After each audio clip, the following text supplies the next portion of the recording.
नमस्कार दोस्तों, एक बार फिर से मेरे YouTube चैनल पर आप सबका स्वागत है। तो आज हम 2006 का जो पेपर है जून का पॉलिटिकल साइंस का यूजीसी नेट का उसको करने वाले हैं। तो ये जून का पेपर है, पेपर नंबर 2 हमारा कोड है पॉलिटिकल साइंस का। And 06 is representing that this is the paper of 2006। So let us start. चलिए क्वेश्चन नंबर 1 में हम लोग चलते हैं। क्वेश्चन नंबर 1 कहता है कि प्लेटो ने एपेटाइट टर्म किससे जोड़ा था। तो प्लेटो जो है 3 क्लासेस के बारे में बात करते हैं, रूलर क्लास, सोल्जर क्लास और आर्टिशन क्लास के बारे में, या जिसको हम लोग प्रोड्यूसर क्लास कहते हैं। तो रूलर क्लास के पास रीजन होना चाहिए, जो आपका सोल्जर क्लास है उसके पास ब्रेवरी होना चाहिए या करेज होना चाहिए, और जो आपका आर्टिशन क्लास या जो प्रोड्यूसर क्लास है उसके पास आपका एपेटाइट डोमिनेंट होना चाहिए। तो आर्टिशन क्लास जो है आपका आंसर हो जाएगा। बेस्ट प्रैक्टिसेबल स्टेट का कॉन्सेप्ट किसने दिया था? एरिस्टोटल आंसर हो जाएंगे, क्योंकि एरिस्टोटल ने प्लेटो के स्टेट के बारे में कहा था कि प्लेटो का स्टेट बेस्ट है, लेकिन प्लेटो का स्टेट जो है बेस्ट प्रैक्टिसेबल नहीं है। और जो एरिस्टोटल है अपने गोल्डन मीन के कॉन्सेप्ट को लगाते हुए, जिसको मध्यम मार्ग हम लोग कहते हैं बुद्धिज्म में, उसको लगाते हुए उन्होंने बेस्ट प्रैक्टिसेबल स्टेट की थ्योरी दी, और उन्होंने पॉलिटी को बेस्ट प्रैक्टिसेबल स्टेट माना जिसको कि मिडिल क्लास रूल करेगी। ओके, अब आगे हम लोग चलते हैं। अगला क्वेश्चन भी काफी आसान है, आप देख सकते हैं। फादर ऑफ सेक्युलरिज्म किसको कहा जाता है? तो फादर ऑफ यूरोपियन सेक्युलरिज्म जो है मैकियावेली को हम कहते हैं। Doctrine of consent, explicit consent और टैसिट कंसेंट के बारे में लॉक बात करते हैं। डॉक्ट्रिन ऑफ इंडिविजुअलिज्म, तो इंडिविजुअलिज्म सबसे पहले हॉब्स ने दिया है। और डॉक्ट्रिन ऑफ फ्रीडम जो है ये आपका रूसो से जुड़ा हुआ है। तो ये आपका आंसर हो जाएगा, आप इसमें आंसर देख लें।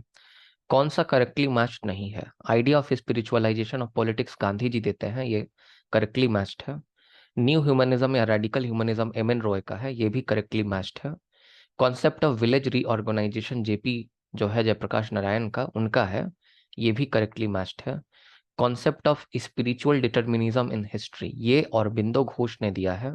तो इसीलिए करेक्ट आंसर क्या हो जाएगा? करेक्ट आंसर डी हो जाएगा, क्योंकि ये इनकरेक्टली मैच्ड है, यहाँ पे अरबिंदो घोष होना चाहिए। True treaties of civil government जो है बहुत आसान, ये तो लॉक की बुक है। किसने कहा है कि आपका जो जस्टिस है ये कॉन्ट्रैक्ट के बेसिस पर होना चाहिए, कॉन्ट्रलेक्चुअल जो है कॉन्ट्रलेक्चुअलिज्म के बेसिस पर होना चाहिए? तो देखिए, अगर आपने जॉन रॉल्स के बारे में ध्यान से पढ़ा होगा तो जॉन रॉल्स की ही ये थ्योरी आपको देखने को मिलेगी, जहां वह ओरिजिनल पोजीशन में लोगों को ले जाते हैं, और ओरिजिनल पोजीशन में जो लोग हैं वह एक सोशल कॉन्ट्रैक्ट करते हैं। राइट, ओरिजिनल पोजीशन एक तरह से सोशल कॉन्ट्रैक्ट है जॉन रॉल्स का। जब पीपल वेल ऑफ इग्नोरेंस में होते हैं तो ओरिजिनल पोजीशन में सोशल कॉन्ट्रैक्ट करते हैं। तो रॉल्स इसका आंसर हो जाएगा। उसके बाद आगे वाले क्वेश्चन में हम लोग चलते हैं। क्वेश्चन नंबर 7, कौन सा करेक्टली मैच नहीं है? ये काफी आसान है, क्योंकि ऊपर में न्यू ह्यूमनिज्म लिखा हुआ है, तो न्यू ह्यूमनिज्म की थ्योरी दी थी एम एन रॉय ने।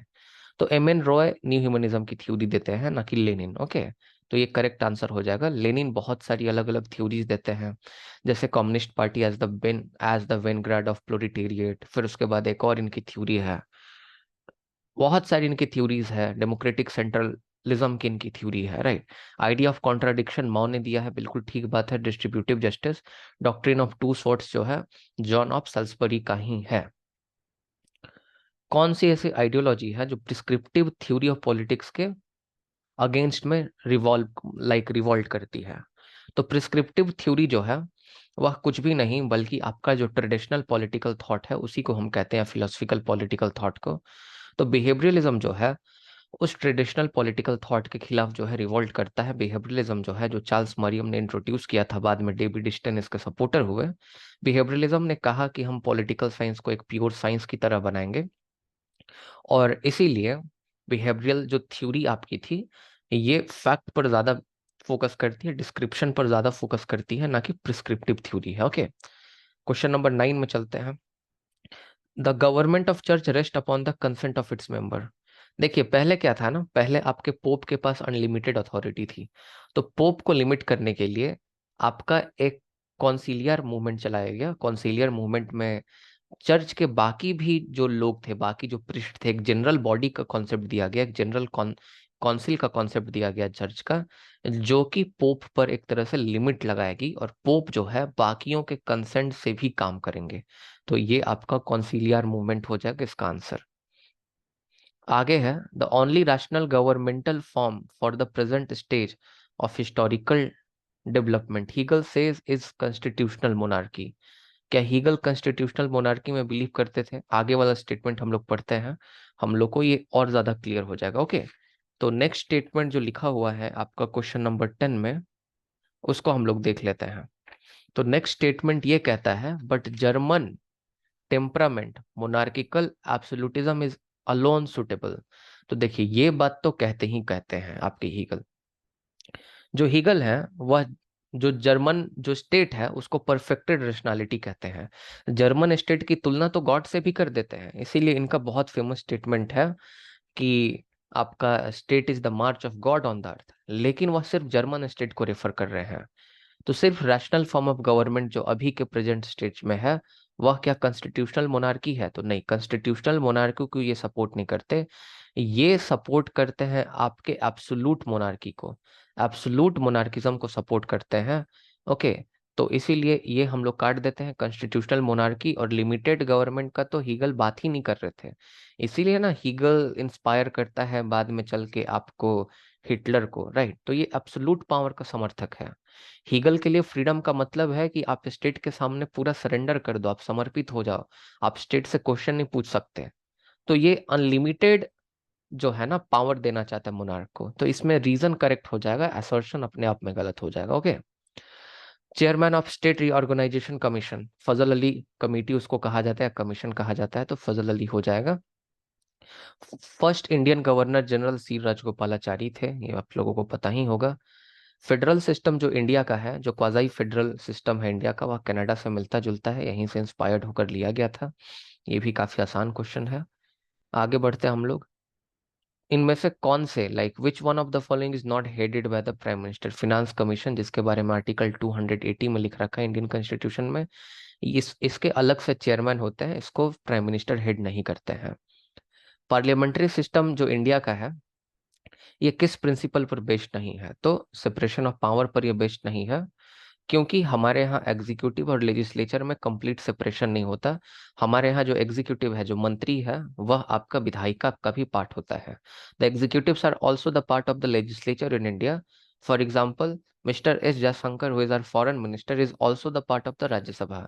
Similarly mister Modi, so who is the prime minister of India, is also the part of the Lok Sabha. So there is no complete separation of power. What is separation of power? Separation of power is, the there are three organs of the government. तीन organ होते हैं government के, legislature, executive and judiciary. और उनके बीच में जब power को हम लोग डिवाइड कर देते हैं कि लेजिस्लेचर का काम सिर्फ कानून बनाना, एग्जीक्यूटिव का काम उसको लागू करना, जुडिशरी का काम जो है उसको एडजुडिकेट करना अगर कोई गलतियां होती हैं, तो ये कुल मिला के तो सेपरेशन ऑफ पावर पर बेस्ड हमारा इंडियन पार्लियामेंट नहीं है। इनफैक्ट कोई भी पार्लियामेंट्री सिस्टम में आप देखिएगा तो वहां पूरी तरह से सेपरेशन ऑफ पावर नहीं देखने को मिलता है। अगला क्वेश्चन है, अंडर विच आर्टिकल्स और article of constitution the president of India could be impeached? देखिए, प्रेसिडेंट ऑफ इंडिया के इम्पीचमेंट के बारे में आर्टिकल 61 में प्रॉपर रूल्स रेगुलेशन बताए रखे हैं, तो ये आपका आंसर हो जाएगा। आर्टिकल 76 में अटॉर्नी जनरल ऑफ इंडिया के बारे में दिया गया है, आर्टिकल 79 में पार्लियामेंट के बारे में डिस्क्राइब्ड है। ये दोनों इंपॉर्टेंट आर्टिकल्स हैं। कौन से वर्ड जो है 42nd कॉन्स्टिट्यूशनल अमेंडमेंट एक्ट से हमारे प्रियम्बल में ऐड किए गए, ये पूछ रहा है। तो secular and socialist word add किया गया, इंटीग्रिटी भी ऐड किया गया था। जो लोकसभा का ड्यूरेशन है या स्टेट असेंबली का, वह 5 साल से 6 साल किया जा सकता था। कौन अमेंडमेंट के द्वारा? तो 42nd अमेंडमेंट के द्वारा। कहाँ ऑप्शन है जी? ये वाला। और ऐसा हुआ भी था जब इमरजेंसी लगा था, तो इसमें प्रावधान यह है, प्रोविजन यह है कि जब आपका इमरजेंसी लगेगा तो इमरजेंसी के टाइम में आपका 1 साल से लोकसभा या विधानसभा का अवधि को बढ़ा दिया जाएगा। और ये कितने भी बार तक बढ़ाया जा सकता है, राइट? एक एक साल कर करके इसको भी ध्यान में रखना है। अगर मिनिस्टर है तो उसको अगर हमें प्रोसिक्यूट करना है तो किसका अप्रूवल लेना पड़ेगा? गवर्नर का अप्रूवल लेना पड़ता है हमें, उसके ऊपर केस वेस चलाने के लिए, उसको सजा देने के लिए। Okay, socially most advance state कौन है? तो आज केरला ही है। Who gets what when and how, ये किसने कहा है? तो ये तो हारोल्ड लैसवेल का आपका स्टेटमेंट है। जो आपका सिस्टम थ्योरी है सोशल साइंसेस में, कहाँ से आया? तो सबसे पहले आपका बायोलॉजी में आया, फिर एंथ्रोपोलॉजी में आया, तब जाके सोशियोलॉजी में आया, पॉलिटिकल साइंस में अंतिम में आता है, इसको ध्यान में रखना है। आगे बढ़ते हैं। Oldest second chamber House of Lords है, जो कि आपको देखने को मिलेगा ब्रिटेन में। According to Lucian Pye, the crisis of political developments are. Lucian Pye जो है वो आइडेंटिटी क्राइसिस के बारे में बात करता है, लेजिटिमाइजेशन क्राइसिस के बारे में बात करता है, पार्टिसिपेशन क्राइसिस के बारे में बात करता है, डिस्ट्रीब्यूशन क्राइसिस के बारे में बात करता है, इंटीग्रेशन क्राइसिस के बारे में बात करता है, कई सारे क्राइसिस के बारे में बात करता है। इसके बारे में अर्बनाइजेशन एंड इंडस्ट्रियलाइजेशन ये जो है, और रैशनलाइजेशन है, ये सब जो है ना, ये सब आपके फीचर्स ऑफ मॉडर्नाइजेशन है, जिसको सैम्यूल पी हंटिंगटन ने दिया था। तो ये नहीं होगा, तो 3 काट देते हैं। 3 ऑप्शन इसमें भी है, इसमें भी है, इसमें भी है, तो ये आंसर हो जाएगा। सबसे इंपॉर्टेंट फीचर क्या है कॉन्स्टिट्यूशनलिज्म का? देखिए, आमतौर पर मैं अपने लेक्चर्स में बताता हूँ कि जितने भी शब्द ISM से एंड होते हैं, इज्म से, वाद से एंड होते हैं, वह आमतौर पर आइडियोलॉजी होता है, एक विचारधारा होती है। जैसे liberalism, socialism, Marxism, anarchism, feminism, post modernism, communitarianism, जो है कल्चरलिज्म, बहुत सारे, पोस्ट स्ट्रक्चरलिज्म, ये सब आइडियोलॉजीज हैं। लेकिन कॉन्स्टिट्यूशनलिज्म जो है ना, ये एक एक्सेप्शन है। इसमें इज्म लगा हुआ है, वाद लगा हुआ है, इसको भी हम संविधानवाद कहते हैं। जैसे समाजवाद हो गया, उदारवाद हो गया, मार्क्सवाद हो गया, उस तरह से। लेकिन ये आइडियोलॉजी नहीं है, इस चीज को ध्यान में रखना है। तो 1-1 जहां पे उसको काट दीजिएगा, बी आपका आंसर हो गया। अब कौन कहता है आपका फोर्स एंड कनिंग का मिक्सचर होना चाहिए रूलर को? तो आपका वही फॉक्स वाला और जो आपका लायन वाला एग्जांपल है, ये पेरेटो आपका बोरो करता है, पेरेटो बोरो करता है आपका मैकियावेली से, तो उसने ही ये कॉन्सेप्ट दिया है। ओके, उसके बाद आगे हम देखते हैं मिक्स पार्लियामेंट्री और प्रेसिडेंशियल फॉर्म का मिक्स कहाँ पे है? फ्रांस में है, semi presidential form of government. आगे बात करते हैं कि 3 सिंपल फोल्ड क्लासिफिकेशन किसने दिया है? यहाँ पे सिंपल लिखा है। ओके, जिन ब्लॉन्डेल भी बात करता है, लेकिन सिंपल वो बात नहीं करता, उसमें बहुत सारे अलग अलग आपको टाइप्स, टोपोग्राफीज देखने को मिलेंगे। इसका डुवर्जर आपका आंसर हो जाएगा। डुवर्जर सिंगल पार्टी सिस्टम, और दूसरा कहता है जो है प्लuralist पार्टी सिस्टम, और उसमें दूसरे वाले में वह मल्टी पार्टी सिस्टम और 2 पार्टी सिस्टम दोनों को रखता है। तो मॉरिस डुवर्जर जो है, ये आंसर हो जाएगा। इसने बुक भी लिखा था पॉलिटिकल पार्टीज के नाम से। कौन से कंट्री में सेपरेट कॉन्स्टिट्यूशन है हर एक स्टेट के लिए? तो अमेरिका में, obviously. Article 312 of Indian constitution, the Rajya Sabha can create knew all India services, knew all India services in national interest. एकदम ठीक बात है। इसीलिए इंडियन फॉरेस्ट सर्विस को आर्टिकल 312 का इस्तेमाल करके राज्यसभा की सहमति से बनाया गया था। इसी तरह से इंडियन हेल्थ सर्विसेज की भी मांग की जा रही है, मे बी फ्यूचर में बने भी। Rajya Sabha is better place to define the national interest. Rajya Sabha जो है, ये ज्यादा सक्षम है राष्ट्रीय हित को डिफाइन करने में। क्यों भाई? लोकसभा में क्या दिक्कत है? लोकसभा नहीं डिफाइन कर सकता क्या? तो ये गलत स्टेटमेंट है। राज्यसभा लोकसभा दोनों ही डिफाइन कर सकते हैं। तो असर्शन ट्रू है, रीजन फोर्स है, जो है फॉल्स है। ओके, आगे बढ़ते हैं।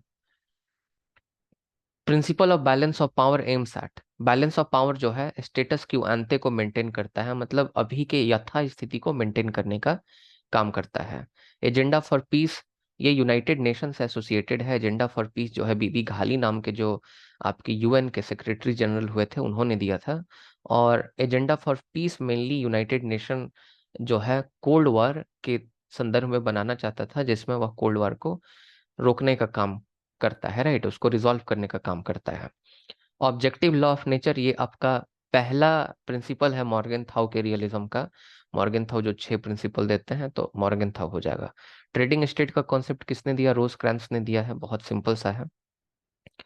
रियलिज्म की जो थ्योरी है रिवॉल्व करती है पावर और नेशनल इंटरेस्ट के अराउंड, ध्यान में रखना है इस बात को। Power and national interest are the twins, ये कहा जाता है। सिक्योरिटी भी रियलिज्म का मेन पर्पस है, लेकिन सबसे ज्यादा ये नेशनल इंटरेस्ट पर फोकस करते हैं, ध्यान में रखिएगा। सिक्योरिटी आंसर नहीं होगा, क्योंकि अगर आप VN खन्ना के बुक को देखिएगा तो पहले दूसरे लाइन में आपको देखने को मिलेगा कि power and national interest are the twins of realism, कि 2 जुड़े भाई हैं रियलिज्म के। तो इस चीज को ध्यान में रखना है। आइडियलिज्म बिलीव करता है सुप्रीमेसी ऑफ एथिक्स में, बिलीव करता है एथिक्स, मोरालिटी, ये सब में बिलीव करता है। Globalisation have undermined the relevance of nation state, बिल्कुल। जो हाइपर ग्लोबलिस्ट हैं ऐसा मानते हैं, या जिनको हम ग्लोबलिस्ट कहते हैं, जैसे आपका जो केनिची ओहामे हैं, वो भी ऐसा मानते हैं कि ग्लोबलाइजेशन जो है उससे जो नेशन स्टेट है उनका पावर कम होता जा रहा है, राइट, ये तो बात ठीक है। दूसरा स्टेटमेंट है नो, नहीं, नेशन स्टेट मतलब राष्ट्र राज्य अभी भी रेलेवेंट है क्योंकि नेशनलिज्म कंटिन्यू कर रहा है एज अ पोटेंट फोर्स। तो ये भी करेक्ट स्टेटमेंट है, this is also correct statement, right. जो स्केप्टिक्स हैं आपके, स्केप्टिक्स ये बात को मानते हैं। स्केप्टिक्स का ये ही मानना है, जैसे आपके रोबर्ट गिल्पिन हो गए, रोबर्ट गिल्पिन कहते हैं कि नेशन स्टेट आज भी रेलेवेंट है, नेशनलिज्म जो है आज भी एक आपका पोटेंट फोर्स है। तो इसीलिए दोनों ही स्टेटमेंट करेक्ट है। ओके, ये दोनों ही स्टेटमेंट करेक्ट है। अब यहाँ बिकॉज लगा के पढ़ते हैं, globalisation has undermined the relevance of nation state because. नहीं, ये दोनों में कोई आपका तुक नहीं है, जुगलबंदी नहीं है, तो बी ऑप्शन हो जाएगा। दोनों करेक्ट है लेकिन करेक्ट एक्सप्लेनेशन नहीं है उसका। पीवी नरसिम्हा राव जो है ये लुक ईस्ट पॉलिसी को प्रमोट करते हैं, act east policy PM Modi ji का है। मोरारजी देसाई जो है वो जेन्युइन नॉन अलाइनमेंट को फॉलो करते हैं। अटल बिहारी वाजपेयी पोखरण 2 से रिलेटेड है। 6 डे जो है 6 नेशन का डिसआर्मामेंट कॉन्फ्रेंस किया था राजीव गांधी जी ने। अब यहाँ पे कॉन्फ्रेंसेस का आपका क्रोनोलॉजी है, ये सभी कॉन्फ्रेंसेस जो है वर्ल्ड वॉर 2 से रिलेटेड है मेनली। तो ये तो सैन फ्रांसिस्को वाला हुआ था आपका 1951 में, ये सबसे बाद में होता है, ये जापान और अमेरिका के बीच में हुआ था। तो सैन फ्रांसिस्को सबसे अंतिम में आना चाहिए। तो आप ऐसे भी आंसर कर सकते हैं, देखिए सैन फ्रांसिस्को सबसे बाद में हुआ था, राइट, तो ये करेक्ट आपका हो जाएगा। लेकिन मैं ऐसे आपको बता दे रहा हूँ, ये तेहरान कॉन्फ्रेंस आपका हुआ था, ये लगभग 1943 के आसपास की बात है। याल्टा कॉन्फ्रेंस जो है ये आपका हुआ था, अगर मैं बताऊं तो ये 1945 में हुआ था, ये चीज हमें ध्यान में रखना है याल्टा कॉन्फ्रेंस के बारे में। अब याल्टा कॉन्फ्रेंस और पोस्टडम कॉन्फ्रेंस ये है ना, ये आपका जर्मनी में हुआ था पोस्टडम वाला, ये भी 1945 के आसपास में हुआ था। लेकिन अब पहले कौन हुआ बाद में कौन हुआ ये हमें कैसे याद है? देखिए याल्टा कॉन्फ्रेंस में ना फ्रैंकलिन डी रूजवेल्ट पार्टिसिपेट किए थे और विस्टन चर्चिल पार्टिसिपेट किए थे। लेकिन विंस्टन चर्चिल चुनाव हार गए, क्लेमेंट एटली बने प्रधानमंत्री ब्रिटेन के, और उसी तरह से एफडीआर की मृत्यु हो गई थी उसी टाइम में, और हेनरी ट्रूमैन नए आपके राष्ट्रपति बने थे अमेरिका के। तो इसीलिए इसमें आपके हेनरी ट्रूमैन होते हैं और इसमें क्लेमेंट एटली होते हैं पोस्टडम कॉन्फ्रेंस में, दैट्स व्हाई रिमेंबर, इस दोनों में 1945 में ही दोनों हुआ था। कुछ महीनों का फर्क हो सकता है लेकिन इस तरीके से आप ध्यान में रख सकते हैं। ये तो काफी आसान क्वेश्चन है, सेक्रेटरी जनरल का क्रोनोलॉजी ध्यान में रखना है, ट्राइव ली के बारे में, फिर डैग हैमरजोल्ड थे, यूथांत थे, कर्ट वल्डहाइम थे, तो ये आपका आंसर हो जाएगा। Public administration as a discipline कहाँ बॉर्न होता है? अमेरिका में बॉर्न होता है, आप सबको पता है। Woodrow Wilson is often regarded as the father of public administration. He written an article called The Study of Administration in 1887, right? Later on, he also became the president of America, that you know, right? अब oldest approach क्या है public administration को पढ़ने का? तो public administration को पढ़ने का ओल्डेस्ट अप्रोच जो है फिलोसफिकल अप्रोच है, ये सबको जानता है, राइट। अब उसके बाद कौन सा थिंकर है जो कि पब्लिक और प्राइवेट एडमिनिस्ट्रेशन में फर्क करता है? उर्वी का फेल तो बिल्कुल नहीं करता, ये लोग यूनिवर्सलाइजेशन में बिलीव करते हैं कि मेरा जो आपका लिंडल उर्विक हो गया, गुलिक हो गया, या फिर इनफैक्ट आपका साइंटिफिक मैनेजमेंट में टेलर हो गए, सब मानते यूनिवर्सलाइजेशन में कि मेरा जो आपका प्रिंसिपल है वो कहीं भी फॉलो किया जा सकता है, प्राइवेट स्कूल में फॉलो करो, सरकारी आप ऑफिस में फॉलो करो, कोई फर्क नहीं पड़ता। तो इसको पॉल एच एप्पल बाई कहते हैं। एमपी फॉलेट जो है, मेरी पार्कर फॉलेट, ये भी जो महिला है, ये काफी, इनका चिंतन काफी महान है अपने आप में। अगर आप देखिएगा डीयू में, अगर आपने मास्टर्स किया है तो आपने ऑब्वियसली इसके बारे में पढ़ा होगा, रागी सर पढ़ाते हैं। हमें तो रागी सर नहीं पढ़ाया था एमपी फॉलेट के बारे में, बड़ा मजा आया था पढ़ के। तो ये महिला मेनली ना आपको लेबर पार्टिसिपेशन के बारे में बात करती है। ओके, आगे हम लोग चलते हैं। पहला बुक किसने लिखा था न्यू पब्लिक एडमिनिस्ट्रेशन से? देखिए डिवाइट ऑल्डो और फ्रैंक मरीनी दोनों ही रिलेटेड है न्यू पब्लिक एडमिनिस्ट्रेशन से, लेकिन पहला बुक फ्रैंक मरीनी ने लिखा था, इस बात को ध्यान में रखना है। हॉथॉर्न एक्सपेरिमेंट ने जो एल्टन मायो ने किया अपने कलीग के साथ, कलीग का क्या नाम था? उसका नाम था रॉथीसबर्गर, ध्यान रखिएगा, ये भी पूछा जाता है। ये कौन से न्यू थिंकिंग को जन्म देता है? ह्यूमन रिलेशन थ्योरी को जन्म देता है। साइंटिफिक मैनेजमेंट का क्या आपका ऑब्जेक्टिव नहीं था? तो इनफॉर्मल ग्रुप ऑफ फंक्शनिंग पर अटेंशन नहीं देता था, बाकी डेली वर्क के प्लानिंग पर, स्टैंडर्डाइजेशन पर फोकस करता था, वो वर्क कंडीशन का स्टैंडर्डाइजेशन हो या फिर वर्क मेथड का। तो ए ऑप्शन हो जाएगा। जनरल स्टाफ, टेक्निकल स्टाफ और ऑक्सिलियरी स्टाफ में क्लासिफाई करता है पब्लिक एडमिनिस्ट्रेशन को, ये पिफनर और प्रेथियस करता है। तो इसको आपको ध्यान में रखना है, पिफनर और प्रेथस जो है ये दोनों करता है। Superior subordinate relationship through which the number of levels of responsibility is called, इसको स्पैन ऑफ कंट्रोल कहा जाता है। इसको कई बार ग्रेकुनस फॉर्मूला के नाम से जाना जाता है। इसको सबसे पहली बार जो है हेनरी फ्योल ने दिया था, कि एक व्यक्ति कितने अपने सबऑर्डिनेट को कंट्रोल कर सकता है। ओके, अब यहाँ पे आगे हम चलते हैं। Superior subordinate relationship through a number of responsibility, हाँ बिल्कुल सही बात है, यही होगा। अब आगे है, in a democracy civil servant must be committed to. अब यहाँ पे आइडियोलॉजी ऑफ रूलिंग पार्टी से तो कमिटेड नहीं होना चाहिए ना सिविल सर्वेंट। तो चार चार जिसमें या काट दीजिए, बड़ा आसान क्वेश्चन है, ए ऑप्शन हो जाएगा इसका। अब जो मैक्स वेबर है, ये अथॉरिटी में क्या नहीं इंक्लूड करते, तो हेरिडिटरी अथॉरिटी को नहीं इंक्लूड करते, जो है ट्रेडिशनल, करिज्मेटिक और लीगल रैशनल अथॉरिटी को इंक्लूड करते हैं। तो एक एक एक काट दिया कीजिए, बी ऑप्शन हो जाएगा, राइट। तो ये हमारा हो गया क्वेश्चन पेपर डन। मैं आपको बता दूं, यूजीसी नेट के रिकॉर्डेड लेक्चर्स हैं हमारे पास अवेलेबल। 5,000 रुपीज प्राइस है, 1 ईयर जो है आपको इसका वैलिडिटी मिलेगा। और वैसे भी आप लाइव क्लासेस लेते हैं तो पढ़ते तो है नहीं, आप बहुत ज़्यादा बिजी भी रहते हैं। और रिकॉर्डिंग में जब मैं पढ़ाता हूँ तो मैं पढ़ाता हूँ, like you will understand everything whatever I would be teaching, and I have made a very comprehensive course on UGC NET which will help you to crack the examination. Okay, तो आप ये ले सकते हैं। और CUET PG के भी batches जो हैं पॉलिटिकल साइंस के लिए चल रहे हैं। और of course this is the best course, very popular course. If you search on like Google also, CUET PG political science course, we will rank at 1 because we are providing the best services according to Google as well. तो मिलते हैं फिर अगले class में। अगर आप enrol करना चाहें तो वेबसाइट से कांटेक्ट करके एडमिशन ले सकते हैं। बहुत बहुत धन्यवाद।